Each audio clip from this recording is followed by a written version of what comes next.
Hello बच्चों, आज मैं दो चरों वाले रैखिक समीकरण युग्म से संबंधित प्रश्नावली 3.1 का प्रश्न नंबर पहला बताने जा रहा हूं। देखिए और समझिए।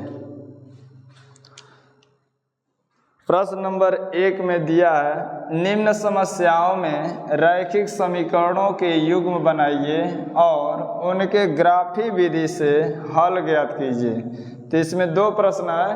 तो पहला प्रश्न बताने जा रहा हूँ। कक्षा 10 के 10 विद्यार्थियों ने एक गणित के पहेली प्रतियोगिता में भाग लिया।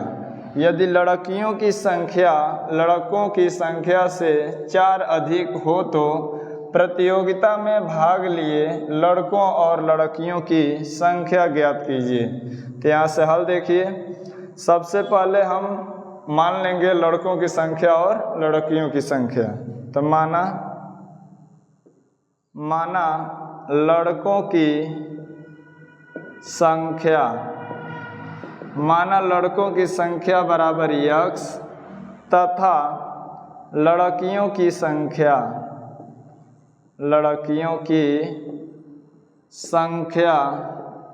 बराबर y। अब ध्यान दीजिए, कक्षा 10 के 10 विद्यार्थियों ने गणित के पहली प्रतियोगिता में भाग लिया है। तो विद्यार्थी का मतलब विद्यार्थी में लड़के और लड़कियां दोनों आ जाते हैं। तो लड़के और लड़कियों को जोड़ेंगे तो उस 10 विद्यार्थी के बराबर हो जाएगा। तो यहाँ लिखेंगे x + y बराबर 10।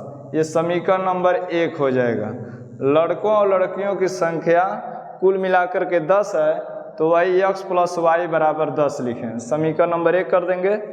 अब फिर कह रहा है कि यदि लड़कियों की संख्या लड़कों की संख्या से 4 अधिक है, तो यहाँ पर देखिए लड़कियों की संख्या को y माने हैं, बराबर कर देंगे y बराबर लड़कों की संख्या x और +4 अधिक है तो इसी में हम 4 जोड़ देंगे। लड़कियों की संख्या y बराबर लड़कों की संख्या +4। जब अधिक कहता है तो हम जोड़ देते हैं, कम कहता है तो घटा देते हैं, ये ध्यान दीजिएगा। अब इसको हम लिख देंगे समीकरण नंबर 2। हमको ग्राफी विधि से हल करना है। तो ग्राफी विधि से हल करने के लिए हम x y के मान सारणी के माध्यम से निकाल लेते हैं। तो सारणी के माध्यम से देखिए, यहाँ पर अब लिखेंगे समीकरण 1 से पहले हम y बराबर करेंगे 10, यहाँ +x है तो बराबर की इधर आएगा तो -x हो जाएगा। तो समीकरण 1 से y बराबर 10 - x लिख सकते हैं। अब यहाँ पर हम सारणी बना लेंगे। सारणी में हम x y के मान निकालेंगे। तो देखिए यहाँ पर x लिख देंगे और यहाँ पर y लिख देंगे।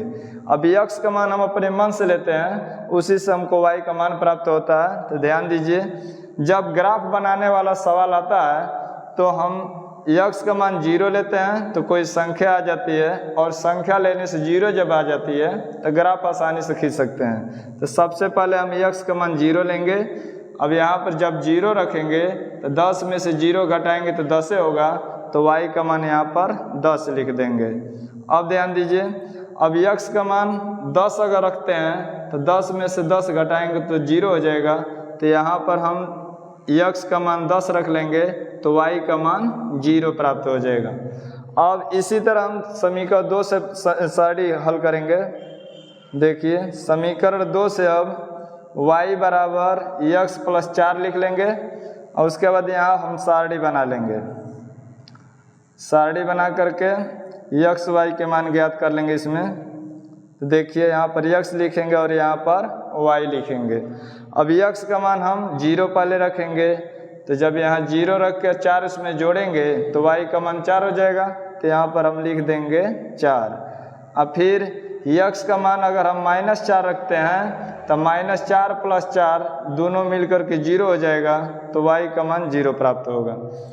तो ये ध्यान दीजिएगा कि x का मान हम 0 रखें तो कोई संख्या आ जाए, और संख्या रखने पर 0 आ जाए तो ग्राफ आसानी से खींचा जा सकता है। तो यहाँ पर अब ग्राफ देख लीजिए।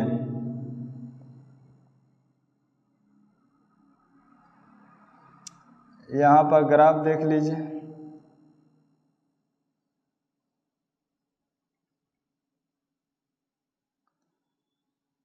सबसे पहले हम अक्ष खींच लेंगे।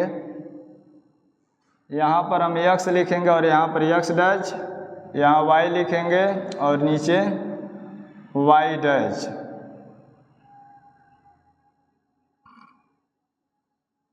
अब देखिए x का मान अधिकतम 10 है, y का भी मान अधिकतम 10 है, तो हम यहाँ पर पैमाना मान लेंगे। एक खाना बराबर 2, 2, 4, 6, 8, 10 तक ही ले जाएंगे क्योंकि x का मान अधिकतम 10 है। इसी तरह y का मान भी हम रख लेंगे।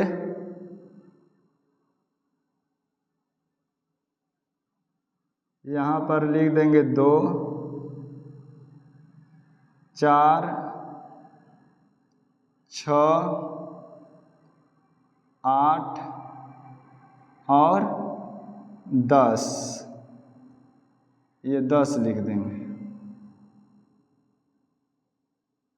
अब देखिए इसमें x का मान ऋणात्मक भी आ रहा है, तो ऋण दिशा में हम लिख देंगे -2, -4, -6 तक लिख देंगे। उसी तरह नीचे भी दर्शा सकते हैं -2, -4 और -6 तक बस दिखा देंगे। अब ध्यान दीजिए x का मान यहाँ पर हम मूल बिंदु O लिख देंगे। x का मान 0 है तो 0 अपने मूल बिंदु पर आएगा और y का मान 10 है तो धनात्मक दिशा में 10 पर लिख देंगे। यहाँ पर लिखेंगे 0, 10, मतलब धनात्मक दिशा में 10 बिंदु पर हम पहुँच जाएंगे y पर। तो यहाँ पर बिंदु पहले जब लिखेंगे तो x का मान 0 लिखेंगे और y का मान 10।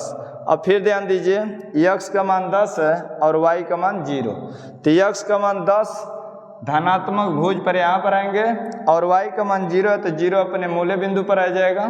तो इस बिंदु का नाम यहाँ लिख देंगे 10, 0। अब देखिए अब उसके बाद हम इसको मिला देंगे, दोनों बिंदुओं को, दोनों बिंदु को एकदम सीधा में मिलाएंगे।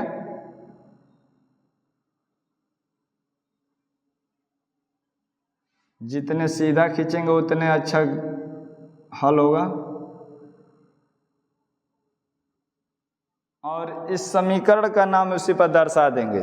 पहला समीकरण को हल किए हैं तो x + y, इस पर हम कहीं भी लिख लेंगे। यहाँ पर ही लिख दे रहा हूँ x + y बराबर 10। ये इससे ये पता चल रहा है कि ये समीकरण जो है इस रेखा को खींच रहा है। अब देखिए y, अब दूसरा का समीकरण से देखिए x का मान 0 तो 0 अपने मूल बिंदु पर आएगा और y का मान 4 है तो 4 धन दिशा में ऊपर जाएंगे 4 पर। तो यहाँ पर लिखेंगे 0, 4। और फिर इसी तरह x का मान -4 है तो ये ऋणात्मक भुज पर आएंगे -4 पर और y का मान 0 अपने मूल बिंदु पर आ जाएगा। तो यहाँ पर हम लिखेंगे -4, 0। कभी भी ध्यान दीजिएगा जब हम कोष्टक में लिखते हैं तो पहले भुज लिखते हैं बाद में कोटि लिखते हैं, ये ध्यान दीजिएगा। अगर कोई पूछ देगा कि इसमें भुज कितना है कोटि कितना है तो भुज -4 हो जाएगा, कोट 0 हो जाएगा, ये ध्यान दीजिएगा। अब इसको हम मिला देंगे।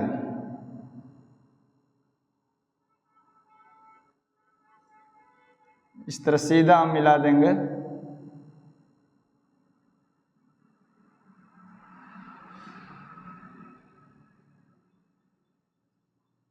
और समीकरण का नाम कहीं भी लिख सकते हैं, तो इसी पर हम दर्शा दे रहे हैं थोड़ा और बढ़ाकर। समीकरण का नाम है y बराबर x + 4, y बराबर x + 4। अच्छा अब ये ध्यान दीजिए, ये जो कटान बिंदु है वही हमारा आंसर होगा। तो देखिए इस सिद्ध में हम देख रहे हैं तो यहाँ पर बीच में 3 आएगा, और इसके बीच में हम देख रहे हैं तो इसके बीच में 7 आएगा, क्योंकि 6 और 8 के बीच में 7 आ रहा। तो यहाँ पर हम बिंदु का निर्देशांक लिख देंगे 3,7। सिद्ध में देखिए 2 और 4 के बीच में 3 आएगा, तो ये 3 के सिद्ध में है, और ये 6 और 8 के बीच में आ रहा तो ये 7 पर है, तो 3,7 हो जाएगा। तो जिस बिंदु पर काटा है वही x y का मान होगा। तो यहाँ पर लिख देंगे अतः x बराबर 3 और y बराबर 7, y बराबर 7। तो आंसर में लिख देंगे लड़कों की संख्या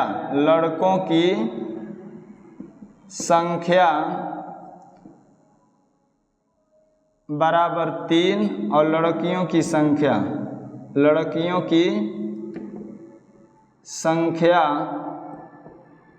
7। x का मतलब लड़कों की संख्या, y का मतलब लड़कियों की संख्या है। तो यही आपका आंसर हो गया। प्रश्न नंबर 2 देखिए। प्रश्न पहला का दूसरा प्रश्न देखिए। 5 पेंसिल तथा 7 कलमों का कुल मूल्य 50 रुपया है, जबकि 7 पेंसिल तथा 5 कलमों का मूल्य 46 रुपया है। एक पेंसिल का मूल्य तथा एक कलम का मूल्य ज्ञात कीजिए। तो देखिए इसका हल। सबसे पहले हम पेंसिल और कलम का मूल्य मान लेंगे। तो माना एक पेंसिल का मूल्य x रुपया तथा एक कलम का मूल्य y रुपया। अब उसके बाद पहला शर्त क्या कह रहा है कि 5 पेंसिल तथा 7 कलमों का कुल मूल्य 50 रुपया है। तो एक पेंसिल का मूल्य जो है x रुपया है, तो 5 पेंसिल का मूल्य 5x रुपया हो जाएगा, प्लस एक कलम का मूल्य y रुपया है, 7 कलमों का मूल्य हो जाएगा 7y, और दोनों को मिला करके कुल 50 रुपया हो रहा। इसको समीकरण नंबर 1 कर देंगे। और फिर दूसरा शर्त है कि जबकि 7 पेंसिल तथा 5 कलमों का मूल्य 46 रुपया है। तो यहाँ पर लिखेंगे एक पेंसिल का मूल्य जब x रुपया तो 7 पेंसिल का मूल्य 7x रुपया, और प्लस एक कलम का मूल्य y रुपया तो 5 कलमों का मूल्य 5y रुपया, और दोनों को मिला करके 46 रुपया हो रहा है। समीकरण नंबर 2।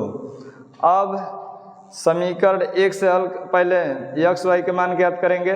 तो समीकरण 1 से y बराबर, जब भी हम ग्राफी विधि से हल करते हैं तो y का मान निकालते हैं, x का मान अपने मन से रखते हैं।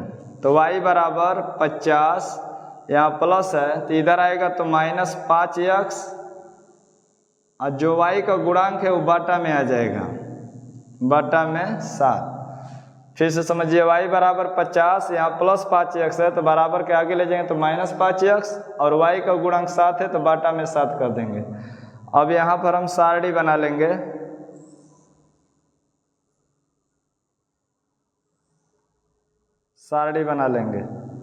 अब यहाँ पर हम रखेंगे x और यहाँ y लिख देंगे। अब ध्यान दीजिए, x का मान हम अपने मन से लेते हैं तो x का मान हम 0 ले लेंगे। तो जब यहाँ पर हम 0 रखेंगे तो 5 में 0 से गुणा होगा तो 5 0 0, 50 में से 0 घटाएंगे तो 50 होगा, और बटा में 7 है तो हम लिख देंगे 50 बटा में 7। y का मान हो जाएगा 50 बटा में 7। अब फिर x का मान 10 रखेंगे तो ये 10 5 50 हो जाएगा। अब 50 में से 50 घटाएंगे तो 0, और 0 में 7 से भाग देंगे तब भी 0 हो जाएगा, तो y का मान 0 हो जाएगा। अब समीकरण 2 से x y के मान ज्ञात करेंगे। तो y बराबर लिखेंगे 46, यहाँ प्लस है तो इधर आएगा तो -7x, और बटा में y का गुणांक बटा में 5 हो जाएगा। अब यहाँ भी सारणी बना लेंगे।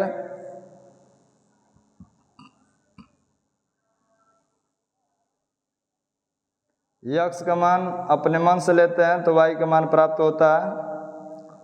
देखिए x का मान पहले 0 हम रखेंगे तो 7 गुणित 0 मतलब 0 हो जाएगा।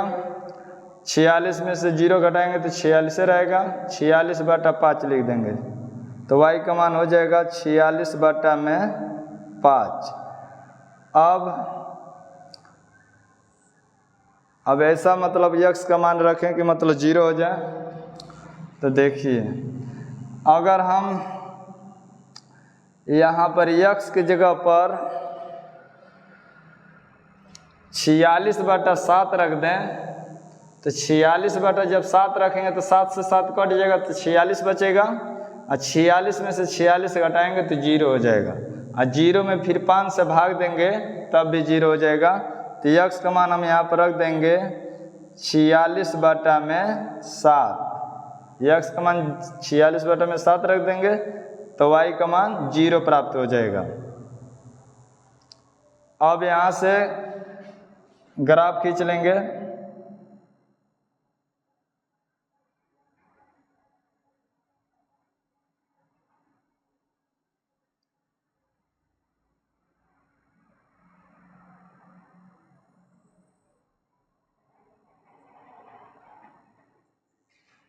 इसको x कहेंगे, इसको x डैश, इसको y कहेंगे और इसको y डैश कहते हैं और इसको कटान बिंदु को मूल बिंदु O कहते हैं। x का मान अधिकतम 10 है तो x पर हम 10 तक ले जाएंगे। एक खाना बराबर 2 ले रहा हूँ।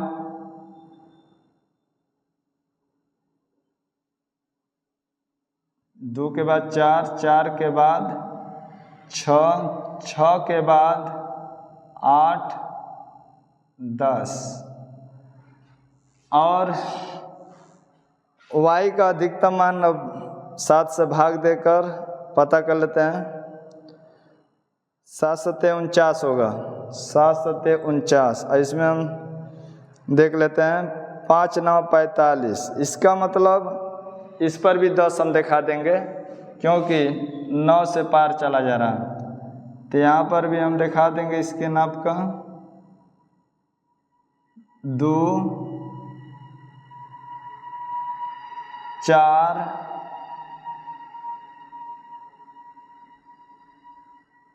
6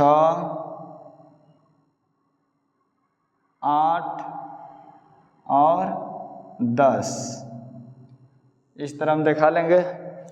अब इधर दिखाने की कोई ज़रूरत नहीं है क्योंकि हमारा केवल धनात्मक x अक्ष और धनात्मक y अक्ष से ही मतलब है, इसमें ऋणात्मक कहीं नहीं आया।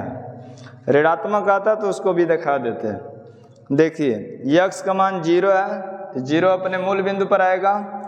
y का मान 50 बटा में 7 तो भाग दे लीजिए, मालूम चल जाएगा कि किसके निकटतम जा रहा। तो 7 सत्ते 49 और फिर बचेगा 1 तो 7 से कम 7 मतलब 7.1 मतलब पहुंच रहा है। तो देखिए 7 6 और 8 के बीच में 7 होगा, थोड़ा सा ऊपर और ले लेंगे तो 7.1 हो जाएगा। इसके बीच से थोड़ा सा ऊपर ले लेते हैं यहाँ पर और यहाँ पर लिख देंगे बिंदु का नाम। पहले भुज लिखेंगे x, उसके बाद कोटि लिखेंगे 50 बटा में 7। अब इसी तरह x का मान 10 धनात्मक भुज पर यहाँ पर आएगा और y का मान 0 अपने मूल्य बिंदु पर आएगा तो यहाँ लिखेंगे 10, 0। अब इसको हम मिला देंगे, दोनों बिंदुओं को मिला देंगे।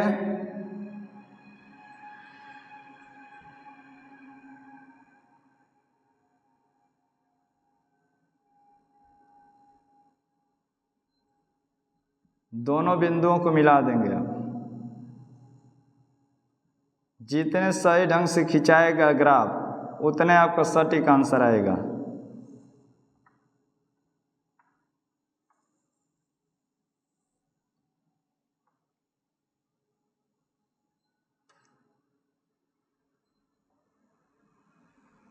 इस तरह हम खींच लेंगे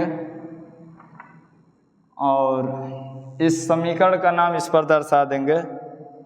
तो लिखेंगे 5x धन 7y बराबर 50। अब दूसर का समीकरण को दिखाना है। तो देखिए x का मान 0 है तो 0 तो अपने मूल बिंदु पर आएगा। y का मान 46/5 तो 5 से भाग दे लीजिए पहले। 5 9 45 और बचेगा 1 दशमलव लगाकर 5 दूनी 10 तो 9.5 हो जा रहा है, सॉरी 9.2 हो रहा है। तो 9.2 अब इसमें हम y पर ले चलेंगे, बीच में 9 होगा उससे थोड़ा ऊपर हम ले लेंगे, यहाँ पर ले लेते हैं और यहाँ पर लिख देंगे। पहले भुज लिखते हैं तो भुज 0 हो जाएगा और कोटि हो जाएगा 46/5। अब x का मान देखिए यहाँ पर 46.7 है तो 46.7 है तो 7 से भाग देंगे तो 7 छक 42 अब बचेगा 4 दशमलव लगा लेंगे तो 0 बढ़ाने पर हो जाएगा 40। 7 5 35 7 5 35 तो 6.6 के लगभग आएगा। देखिए 6.6 के लगभग आएगा तो यहाँ पर 6 से आगे ले लेंगे, यहाँ पर ले रहा हूँ और यहाँ पर लिख देंगे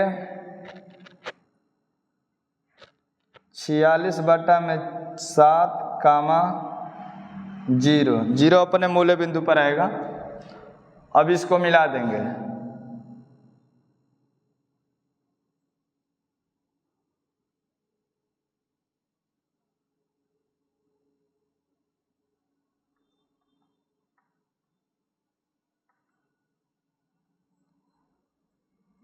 ग्राफ थोड़ा हाथ से खींचने पर टेढ़ा मेढ़ा हो जाता है।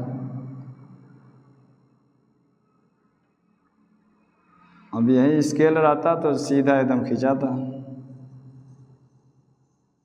चलिए ठीक है और इसको मिला देंगे।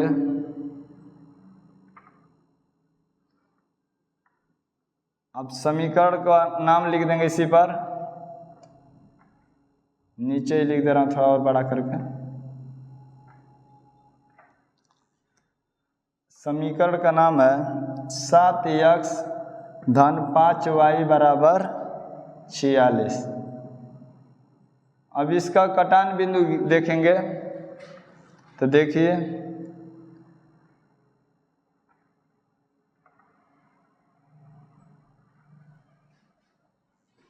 इसका कटान बिंदु थोड़ा टेढ़ा मेढ़ा हो रहा है, रुकिए।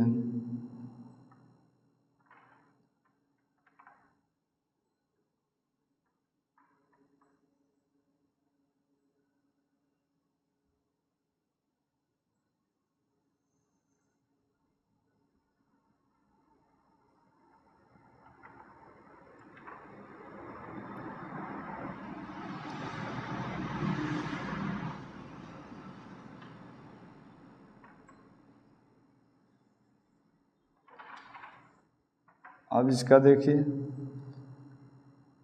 ये 3 के मतलब 2 और 4 के बीच में आ रहा है, इसका मतलब 3 पर आ रहा है तो इस पर हम लिख देंगे 3 और कामा और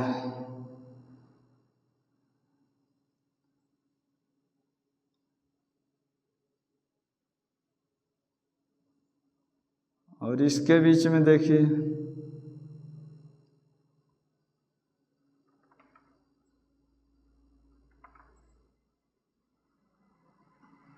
तो ये 5 पर ले लेते हैं।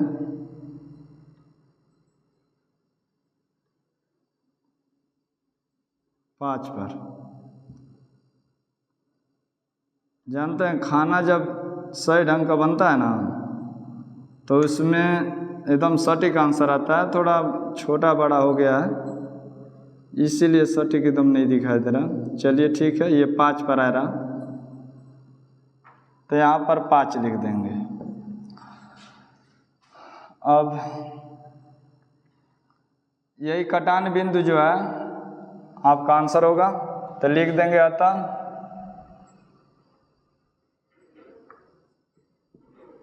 x बराबर 3 और y बराबर 5।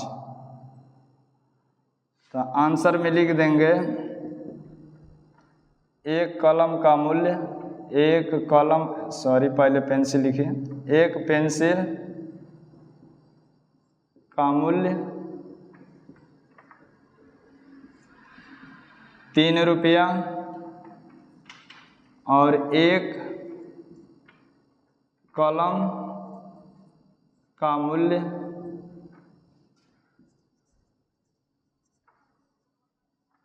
5 रुपया है।